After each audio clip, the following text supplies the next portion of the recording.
So my name is Dave Mattson. I have the privilege of representing the 104th Legislative District that encompasses South Harrisburg and some of the surrounding communities. But I'm also a card-carrying union member of local ASME 1981. And I'm a product of what's called Path to Power. If you're not familiar with the program Path to Power, it is a program that organized labor made to get card-carrying union members to run for local office. And that's because nobody can advocate and fight like we can for the issues that matter for working people. And so it's always good to have someone in the Path to Power program for instances like this. Look, I have a lot of respect for HAC. I had a gap semester where I attended and took a couple classes and really appreciated the professors that I took classes with and know it to be a good facility. And I've had a long relationship with Dr. Ski. However, I was shocked and stunned a few weeks ago to see the arrests that happened in Lancaster. My colleague, Rep. Smith-Waddell, can attest. I was pretty hot. I called him, and I said, "Did you see this?" And he said, "Oh, yeah." And I said, "Well, what do you want to do?" And we were fire and brimstone and wanted to do rallies and maybe go to a HAC board meeting and let them know our thoughts. But our delegation, we met the next day. I had some sleep and calmed down a little bit, and we thought we would have a conversation, a respectful conversation with Dr. Ski. That following day, Reps Kim, Carol Hill Evans, and myself met with HAC via Zoom and just laid our cards out on the table. And there were some important takeaways.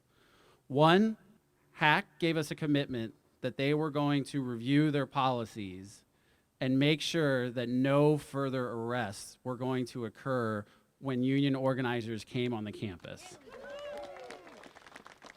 The argument they made was that there was a policy and that the union was considered an external entity, and that was largely due to the fact they hadn't updated some language. Okay. Okay. Fix the language and make sure that folks can organize. That was the takeaway there. And then the other one was that they were going to operate in good faith and get these folks a contract. One year is too long. You've gotten to the nitty-gritty. You've gotten and probably reviewed every medical plan, every pension plan, every salary cap, whatever it is you need to do. That's probably been talked over and over. Now it's just time to come to the table. Everybody's got to make a compromise and get it done. Labor's having a moment right now, if folks haven't noticed.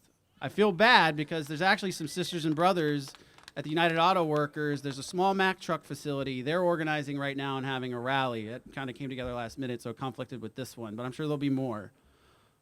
To be on the opposite side of labor is a treacherous mistake for any employer.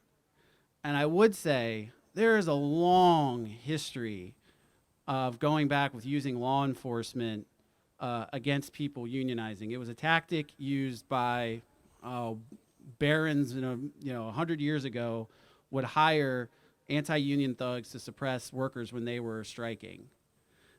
So I hope the lesson that we take from here is no more using police force when people are observing their rights and organizing, number one. And then number two, folks have a right to a union. If they have a vote and they choose to vote, don't shut down the store. Don't move the shop. Just respect people's rights and give them a contract, a livable wage. And I think, that's the least we can do as a society, is just respect when people make a decision.